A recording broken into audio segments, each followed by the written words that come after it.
Hello, everybody. Welcome to the Political Vigilante. My name is Graham Elwood. I'm here with Patreon supporter Michael Davidson.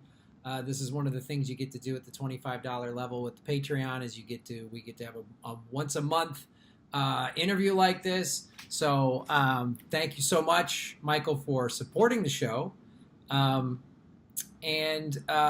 First of all, I guess my first question, before we get into your questions that you have for me, what got you into watching the Political Vigilante? So I wasn't really political for a majority of my life, and a couple years ago, I started, reading a little more as soon as I got into political classes in high school, and then as soon as Bernie Sanders started to run, that's really when pretty much everything exploded. People around my age were just so excited, and even though I had to do a little digging to find out who he was he was an inspiration. Everything we know about politicians up to that point were they're not trustworthy, and everything that comes out of their mouth, you don't know whether it's the truth or a lie. And then I found Secular Talk, found Jimmy Dore eventually, and then I saw this guy named Graham Elwood on his show one day, and I had to check it out myself, and I've loved it ever since. I think it's a great thing that you're doing, and I wanted to support you in any way I can, which is why I became a patron. Thanks, man. I really appreciate that. It's so interesting to me. So many people have, literally that almost exact storyline of Bernie Sanders got them engaged. It got so many people engaged. And I think, too, not only was it the engagement, how he rallied people, but then people saw how he got robbed and how corrupt the system is, right? And then when you see that the system is corrupt and the mainstream media isn't telling you the truth, then you're starving for some type of information. And that's when people would go to Secular Talk and Jimmy Dore and Young Turks or whatever and go, oh, here's somebody that's not completely full of it. Yeah, I think it's just at a certain point we all start to wander away from mainstream media and try to find people who are like-minded like us. And you find these channels on YouTube who are just people talking about facts and the issues and what's really on their mind. And you know that we have our own agenda, but it's not, there's no money behind it. There's no one's telling you to say this stuff. It's what you feel. Yeah, I think that's the coolest thing for me is, and I love sort of, I've made this, statement or promise or whatever you want to call it on my show before, which is, I might get it wrong. You might not agree with me, but this is my opinion, and there isn't some corporation behind my back whispering in my ear saying, "Oh, you can't talk about that," or you got to talk about this. And so that to me is so refreshing. It's like the Matrix, man. Like once you wake up and you see, what what is really going on, it's like you can't go back. It's really hard. Yeah, I don't understand. My question has always been, how do people not try and verify what's going on in the mainstream media? Because a lot of the times, I feel like mainstream media has become a bunch of weathermen anymore, where they get paid to literally lie. Because most of the stuff that they're saying either has some kind of falsifiable truth in there at some point, or they just neglect to tell people stuff. Mm-hmm. Which, how do they still manage to run these news stations if you're not telling the truth anymore? It's not news. Oh yeah, and then I think they just the lines slowly got blurred. When the big corporations took over the media in the '80s, then it was, it used to be you couldn't report on certain issues because it was a conflict of interest or whatever, and then all of a sudden they're slowly, doing infotainment, and they're covering a story in a favorable light because this corporation buys a lot of ad time with them or whatever, and you started to sort of see that in the 80s and 90s. And so and I think now it's just there's so much money that people, Rachel Maddow and Chris Matthews and those folks are millionaires. They're millionaires. And I get it. You're offered all of this money and someone's whispering in your ear, don't say this, don't say that. Oh, I'm not going to rock the boat, because they see people that have rocked the boat. They're fired. They lose their jobs. I mean, my question to them would be, what dollar price, what do I have to write down in a check for you to finally sell your soul? Yeah, that's a great statement. I mean, you hear Jimmy talking all the time about, the $3,000 suits that they wear on TV, and it's just like, well, yeah, that's a down payment on a house, and he's just buying it for a suit. Yeah, it's interesting. So let me ask you this too: when you sort of got woken up, or whatever you want to call it, by Bernie, what types of, how did you start to get involved? How did you start to pay attention specifically? So as soon as I started researching on Bernie, you knew right from the beginning that there was going to be a lot of attacks against him, attacks against his character, and a lot of the people that I live around. I'm from a pretty much middle class area. A lot of strong union backing, pro police.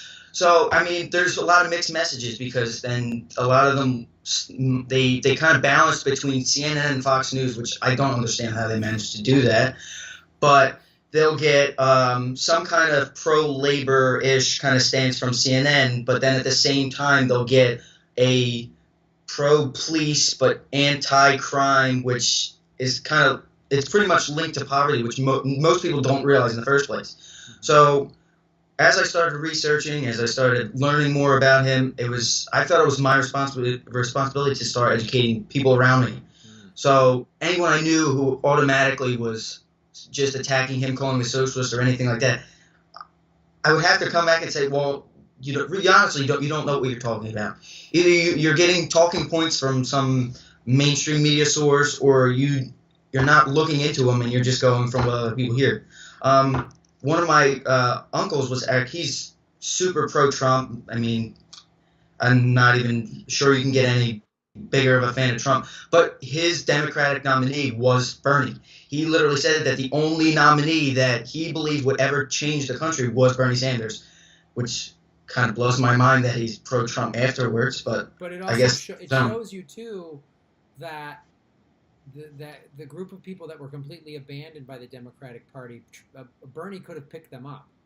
Yes. And I think everyone on the left that was just afraid of Trump would have absolutely voted for Bernie, and he would have picked up a lot of people that were like, no way am I voting for Hillary, and I like Trump. I think exactly. When you put it, especially if you would have put them next to each other in a debate, you would have seen all of the sort of offensive, ridiculous behavior of Trump, and you would have seen Bernie's sort of populist message, his positive populist message. You would have put them right next to each other on national TV. More people would have said, "I want that." That guy actually is talking about changing things. Trump is just a reality TV guy.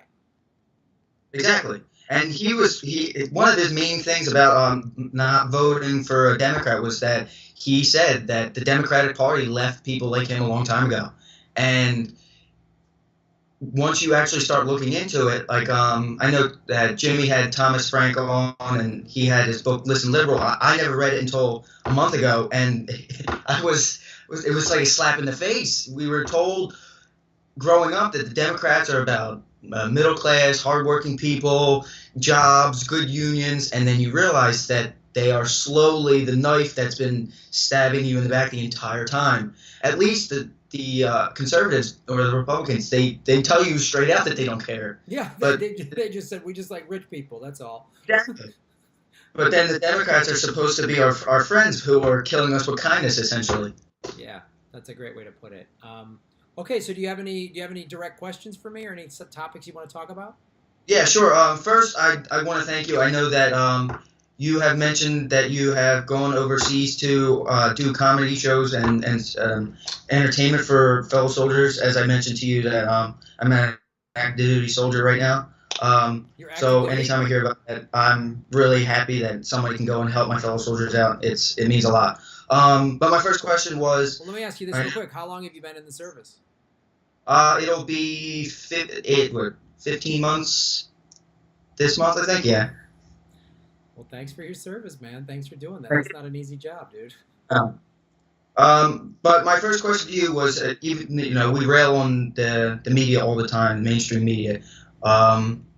how do you think that we, as if somebody gets in government, is to institute policy? How can we get back to what we used to have, to where news was actually combating fake news, I guess you could say. Wow, man, that's you know, it's such a valid point, and how do we do that? So first of all, we got to look at how we got here. So how we got here is corporations. So media used to be in a lot of independent media stations. Independent newspapers were a big deal. The newspaper was a very powerful voice, and you had newspapers that were socialist, that were federalist, that were all different kinds of points of view. And now you have, 5 or 6 multinational conglomerates that own 95% of all major media. So that problem is endemic of everything. Yeah. So I think what you have to do is you'd have to sort of come in, and the only way capitalism works is when it's highly regulated. So we're capitalism run amok right now. So you would have to come in and highly regulate and break up this monopoly or whatever you want to call it of media, and start putting. So that would be one way to do it from a legislative side. The only way that's going to happen is if you start getting real progressives and real independents in real positions of power, like the presidency and all throughout Congress and the Senate. Not that isn't possible, not that isn't what we're all like trying to work for, but by the other side of it, you have to do like what you're doing. You're supporting independent media. You're supporting people such as myself, Kyle Kalinske, Jimmy Dore. We're not paid by mega corporations. We're paid by YouTube, and we're paid by folks like such as yourself. So I think that's part of one of the things, I talk a lot about on this show about voting with your dollars. So there's two answers or two solutions. One is the big institutional one, and that's the one we're all striving for, is getting actual progressives in there. But then the other thing is just what you're doing. You're voting with your dollars. You could be spending money on cable TV or whatever and giving your money to these giant corporations, but instead you're supporting people like myself, which that right there will help us. Because here's the thing too. The big corporations, they only respect money. That's their only language. That's their only barometer for measurement. That's their only anything. So they start to see people cutting into their profits. They start to lose viewers. They start to see people cutting their cable and just getting their internet or getting their news from the internet. They start going, whoa, wait a minute. And then when you start putting more money in it, like when you look at the Real News Network, and like Nina Turner has her own show there. And when Bernie started doing Facebook Live, and I think now with the technology we can deliver, just how the technology behind this interview right now is pretty fantastic if you think about it. So, at least for somebody from my age group where this didn't exist, when I was in high school or in my early 20s. So those are the two ways to do that, is get people that can break up these giant institutions and then also circumvent it on an individual level. I've wondered if maybe if organizing days of massive media blackouts would basically hit them and say, you know what you're doing is not right. Man, that is a fantastic idea, Michael. And I think if you or somebody or a group of people were to organize a massive media blackout day, if the whole country said, we're done with the mainstream media just for a day, and everybody that whole day watched alternative or independent media, not shunned getting information entirely, but just shunned the corporate media and went to other places to watch. If you've got a couple million people to do that and ratings dropped, they would wake up, dude. The advertisers would be like, whoa, what happened? That's a fantastic idea. So I don't know if you are following a lot of the lower elections from our revolution, one of the ones that I have in my city of Philadelphia was Larry Krasner. He is now the Democratic nominee for our Attorney General. So you're from Philly, but you're stationed in San Antonio. Is that? Yes, I'm currently in San Antonio. So right after he was nominated as a Democratic nominee, there was a rally that really stirred a lot of indecision with the people around my neighborhood. So what happened was that right after Krasner was nominated, the Black Lives Matter movement came into the city. They went out to his rally and supported him, but then there was a large group of people who were screaming like "fuck the police" and things like that. Now, do I necessarily think that the entire group believes that? No, not at all. However, I've been testing the climate around my neighborhood and how people are kind of seeing this, and a lot of them are thinking of actually switching to voting a Republican. Now, I am curious what your thoughts are on that. So if I understand this correctly, so you have this guy Krasnick is running as Our Revolution Democrat? Yes, he ran for the Attorney General. Attorney General. He ran for the Attorney General. And this is a primary coming up or an actual general? It was a primary, but the general is in November. Okay. And right, so in your neighborhood, I see. So Black Lives Matter got behind this guy, and then some of the people at the Black Lives Matter rally were saying, fuck the police and that. Right. Well, man, oh God, that is a very complicated issue in the sense that that is the flaw or the problem in a group or an organization coming out to a rally. It's why I'm always torn about rallies of any substance, because I remember one time being at a peace rally and there were several people wearing Che Guevara shirts. And I was like, there was one woman one more time, and I was like, do you know who that guy was? Like he was a murderer for Castro, and they were just like, oh, revolution. So they didn't like understand it. And I was like, man, if you wore that shirt in Little Havana in Miami, you would have some fights. Like there's some people who are like, hey man, Castro and the communists tortured my grandmother, so I'm not. You think that cool hipster shirt?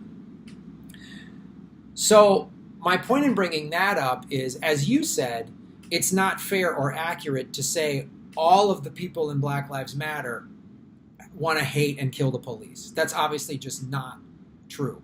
And to then say, because there were some people saying that then that means this is what this guy Krasnick is, he's going to advocate for that. I think that's part of the problem in this country is there's an overreaction. And then someone posts it on social media or the mainstream media gets it, and Krasnick's in favor of killing police, and it's just like, it blows up. It just explodes because then it's taken 900 different ways from Sunday by 200,000 people. What I would like, if that was my neighborhood and I had friends and family members who were thinking about backing this guy and then saw that rally and said, the hell with it, I'm going with the Republicans, that's where I would try to do the due diligence of, look, here's the evidence, here's what Krasnick actually stands for, here's what the actual organizers of Black Lives Matter stand for. They stand for the fact that unarmed black men have been shot and killed by police, and then the cops aren't prosecuted. Like, give them this. I say this all the time on especially when I do the Super Chat Sundays, is stick to the facts. Keep conjecture and keep your emotion out of it, and say this is what happens, and then say, look, to them, go, okay, you've maybe voted for Trump. Are you in the Klan? Are you a neo-Nazi? Because people, there were people doing Nazi salutes in Trump's rallies. Yeah. Now, you can argue he was saying xenophobic stuff. He was trying to kind of push those buttons, but ask them, look, if you're gonna say that's not a fair assumption to make against Trump, then you have to look at how it's an unfair assumption with Krasnick and Black Lives Matter. And I think that's I think that's the big problem right now. In general, it's like everyone's willing to criticize the other side, but then they won't. It's like whatever. Like Democrats talk about how evil and awful the Republicans are, and I always go, yep, and this is what the Democrats are doing, and they're always sort of like, oh, I don't, like they don't want to admit that. So going to the specifics back to this district where you're from, that's what I would try to do. Now, is that an easy thing to do because there's all these emotions in there? Of course not. Yeah, I mean, so I try to explain, this is not a one-sided argument. There's two sides to this. You can be pro-police, but be for criminal justice reform at the same time. It's not, you're not exclusive to one side. And what people really don't understand is Philadelphia has had a good track record when it comes to police and community relations, which surprised me the most because we have a pretty large chapter of Black Lives Matter here. They protest. There's never, ever been a problem. But people still seem to think that this is some kind of organization that's out to be anti-police. No, what they're out to be is anti-corruptive police. Yeah, and that's the thing too is, and I've talked to some friends of mine that are white that are lean more conservative, and I said, how many times have you been hassled by the cops? And they're always like, never. And I'm like I try to get. Do you understand that? Do you understand how would you like it? Like I was talking to a buddy, and it was a good friend of mine in Chicago, and we had just had lunch, and we were standing outside in downtown Chicago, talking outside of this restaurant. I said, how would you feel if a cop car just pulled up and went, get the hell against the wall? You'd go, whoa, yeah. whoa. And what if that happened to you that's been happening to you since you were 15? And he's like, he kind of saw me, he goes, yeah, I see your point. I go, see, we're white guys. They're not going to do that. I mean, I've had cops be dicks to me for sure, but it's not nearly to the extent, that I've seen. And then especially now in the day and age of the video, everyone's got a video camera on their phone now. You're watching this happen in real time, some of them. Yeah. And it's not like this. It's not like this stuff ever existed. Right. Yeah. It's just, the fact of the matter is now everybody can see it. It's coming to light. And I thought it was pretty ironic that people have been using the hurricane at Houston as a way to erase hundreds of years of segregation and racism and say, look, they're helping each other. There's no color in this. Okay, we understand there's good people, but there's still institutional racism, institutional prejudice in our country that people just don't want to pay attention to. No, they don't. America doesn't want to face itself. It doesn't want to face any of its problems. It doesn't want to face its ugliness. America is like a family that has drug addiction and abuse and incest and all this awful stuff. And then outside, everybody goes, well, happy photo, and no one wants to talk about it. That's what America's like. So I know that somebody circulated this video of, Trump in shelters, Red Cross shelters in Houston, and black people are like wanting to take pictures with him. And everyone's like, see, Trump's a good guy. The mainstream media won't talk about this. I'm like, okay, let's unpack that. He's the president. He's supposed to show up at these events. That we live in a society, a celebrity society. So anyone's going to want a photo with the president. I mean, not anyone, but a lot of people, when you actually see the president of the United States, I don't care who you are or what you voted, you're going to go, oh, whoa, there's the president. Rednecks, we're taking selfies with Obama. You know what I mean? It doesn't mean racism was cured. No. So. and Trump's smart enough to know how to get the attention of the media. He's been doing it for years. So, I mean, something like that is a prime photo op for him to try and reclaim some voters that maybe he think might, oh, look, I'm not racist. I love black people. I love Mexican people. He's just seizing the opportunity. Yeah. So what else do you want to talk about, my friend? I was actually curious what you thought about maybe having some anti-revolving door legislation and how you think that might work. Meaning? So, like, if you were to work for the government in some capacity and then going into some kind of corporate area, like people who work at the EPA, then going to work at Monsanto or vice versa. Man. God, that's an interesting question. My first reaction is to say, yeah, I would love some sort of regulation that did that. But then I wonder, is that going against not defending people that work for the government and then go to some company like Monsanto? I'm not a fan of Monsanto at all. But does that, and the argument would definitely be made by some group of lawyers to say, well, that goes against, your right to go work for whomever you like. You have the right. We've done so much, and there's so many precedents I'm not a lawyer, but so many precedents from a legal standpoint, like all of the athletes over the years that fought to get free agency of like, I have the right to change jobs. So I have the right to do that.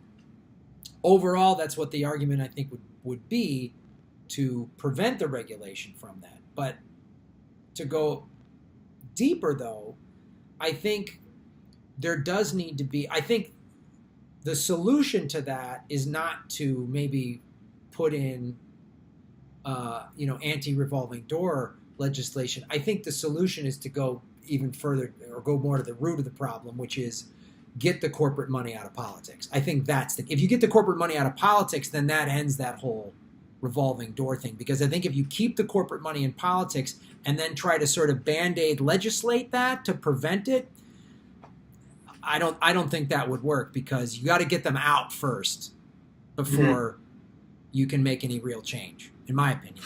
But yeah, that's understandable. I mean, people are going to try and fight to keep it in there anyway.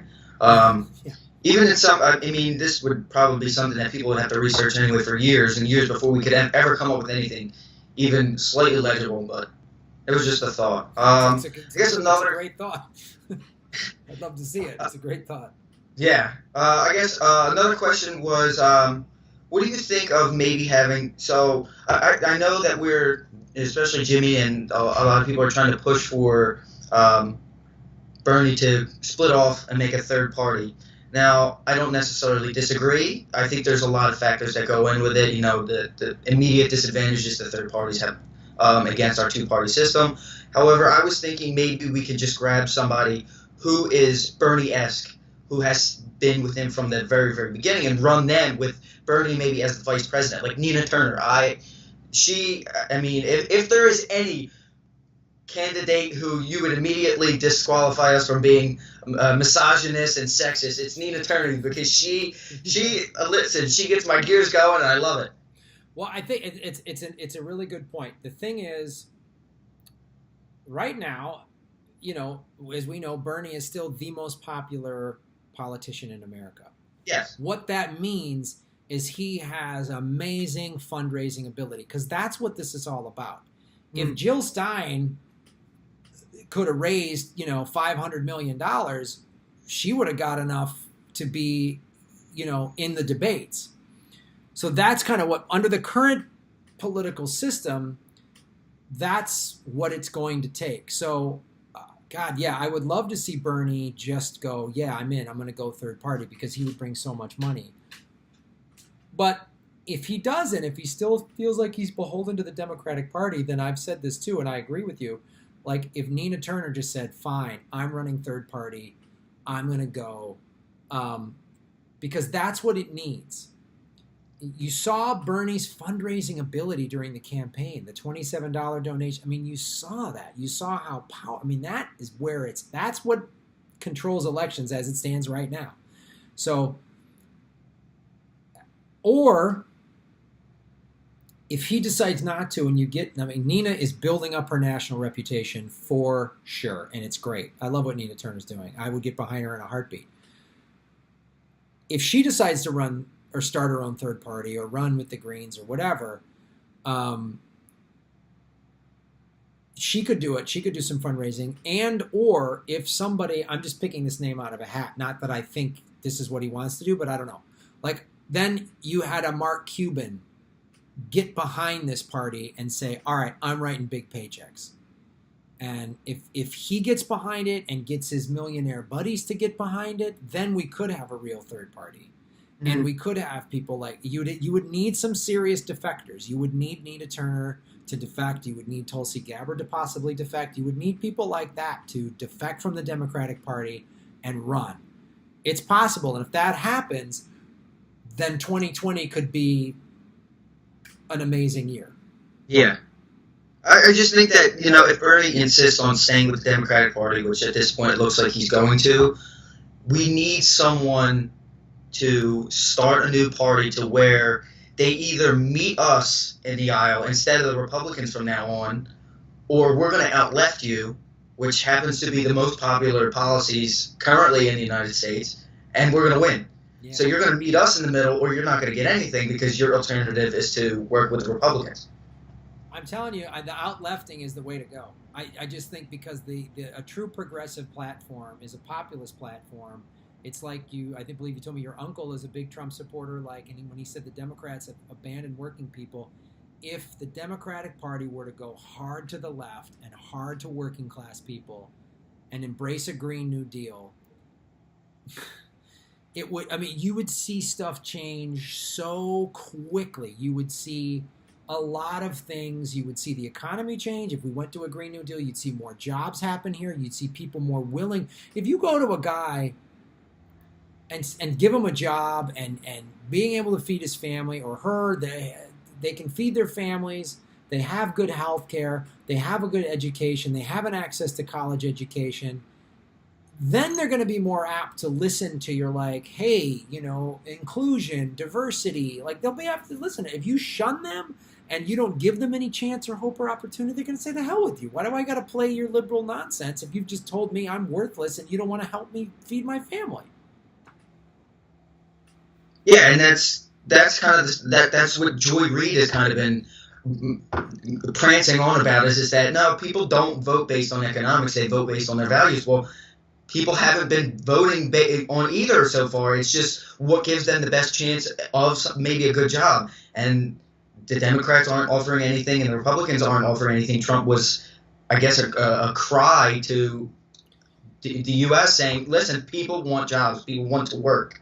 Yeah, it's the thing Chris Hedges says in Death of the Liberal Class is when the liberal institutions concede to the right or move to the center and bail on the working class people, then demagogues like Trump can move into power because there's no resistance to them. Trump was the most beatable candidate that I've ever seen in my life, and the Democrats offered nothing. The Democrats offered very little other than just platitudes and bumper stickers and shit like that. So I would,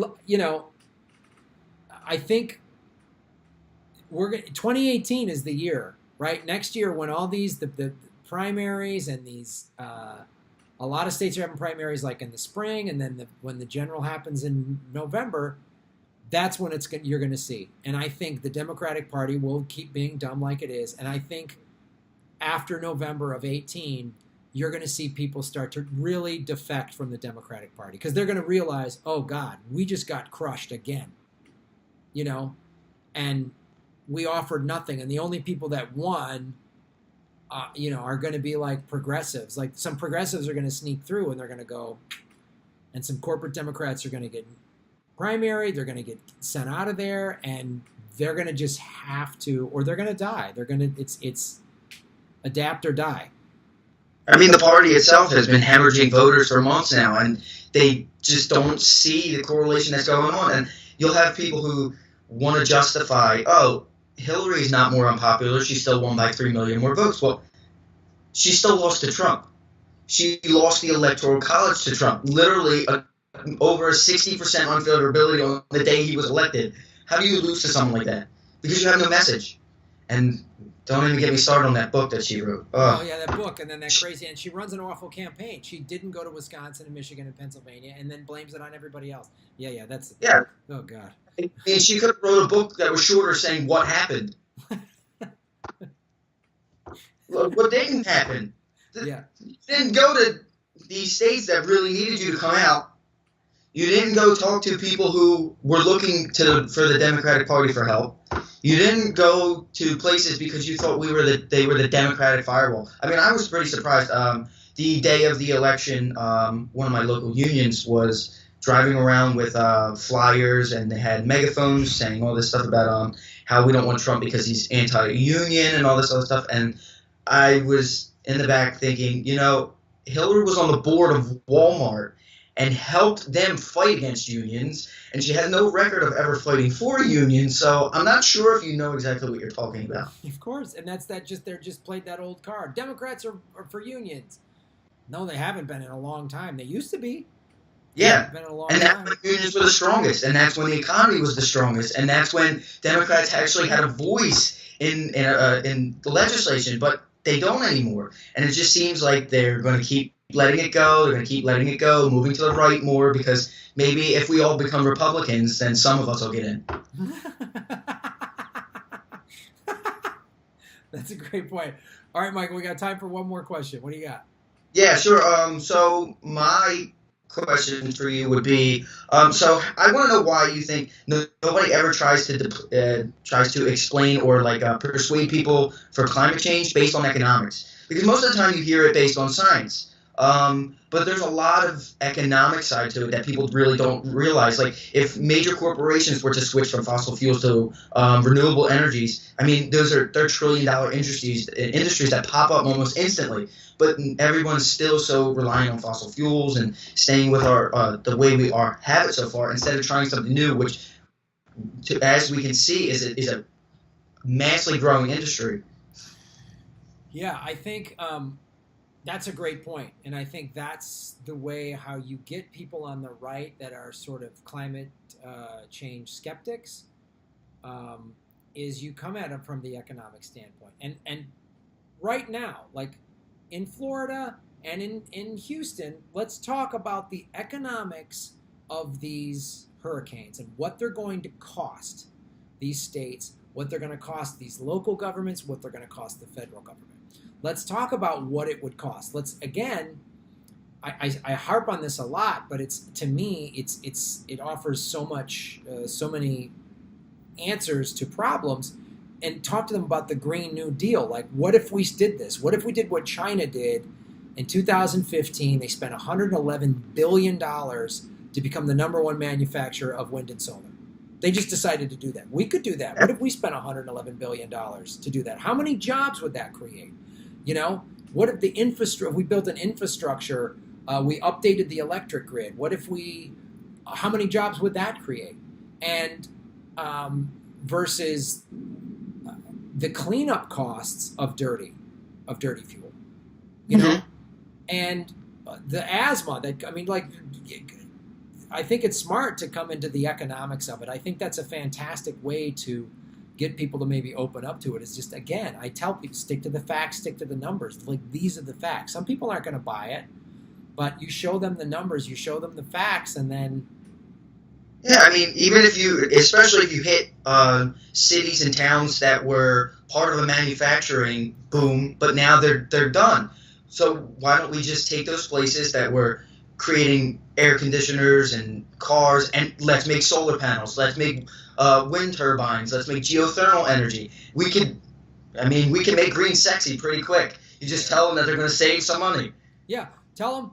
And also, it's funny, if you watch, going back to the economics of it, you watch the movie The Inconvenient Sequel, Al Gore goes to this small town in Texas, and it is the reddest town in the reddest county in the reddest state, right? And the mayor is like, even makes some joke like, I don't agree with you, Al, but, or something like that. But you're right. And the mayor just said, Al Gore asked him, why did you go green? He goes, it's cheaper. It saves our city money. My job is to save the taxpayers' dollars. So we moved to green, and it saved us money. That's it. No hippie, no liberal, not just it's saving us money. You show them how much money it will save you over time. That's the answer, I think. And I think a lot of the people don't realize is that if the U.S. were to take this initiative on quick, and we could become an energy exporter, we could become the biggest energy exporter in the world. All we have to do is start our resources, build the infrastructure to start these electrical grids, and then we export the energy to other countries who need it, who can't rely on fossil fuels forever. But then we're assisting them in the transition. Yeah, we could manufacture wind turbines and solar panels and sell them to all these third world countries. Mhm. We could install them in all of the countries in Central and South America, all the countries in Africa, all the countries in the Middle East that don't have the $1 trillion economy to get things done. We could sell them to them. We could. I did a video on this several months ago. They've created a company created solar panels that generate clean water from the moisture in the air. Yeah. I mean, first of all, let's put those on every roof on every house in Flint, Michigan, for starters, and Yeah. then we could export. You could put that on a farmhouse in the middle of the Serengeti Desert. Mhm. They don't have to be hooked up to anything, and it's like the technology's there. It's happening, and I think the economics is the way to go. And I think you're starting to see some companies. That's why, again, I say to vote with your dollars. Going back to this, you're supporting independent media. Support companies. I mean, if you ever get into investing in stocks, invest in green technology, invest in green energy, because it's the dollars. It's, as you said, it's the economics that are going to get people to really wake up. Yeah. And I think that, at least in the smaller levels of government, I don't know, I'm not sure why we haven't started, well, even Democratic areas, why we haven't started subsidizing people converting their energy systems. Because, I mean, yes, we all know that solar panels and things like that are expensive, but if the government were to help the people and subsidize it, people would be open And the to costs transition. keep coming down. The costs keep coming down. Yeah, I think it's a fantastic idea, and I think it's, obviously there's utility companies and the oil companies are trying to block this stuff, but again, if you really support something, sometimes, not always, but sometimes the market can push people in a certain way. So I think that's fantastic. But Michael, I really appreciate you supporting the show. This has been a fantastic conversation. I really like these. It's all you guys that watch the show are very. There's no morons watching the show. It's really. I hope not. I mean, I haven't. I can barely think of any sort of ridiculous comments or anything like that. So these conversations have been great, and it's so cool too because so many people were woken up by Bernie, and I'm glad, and I appreciate that you're in the Army. Yes, sir. You're in the Army, and that you're a Bernie progressive is really cool. I applaud you, and thanks for supporting the show, and thanks for being in the service, man. No, thank you. I really think it's great what you're doing. I mean, you're creating a wave, and let's just hope that someday the tide comes in. It's cool to see, man. It's cool to see everybody getting involved. That's the thing I also like talking to all you guys that watch this show is everyone's like getting involved in their communities and starting groups and YouTube channels and all this stuff. So I think it's a really cool thing. So I'm glad to do it. So thanks for watching. Thanks for being a Patreon supporter, and everyone out there, remember, let's make Gotham great again.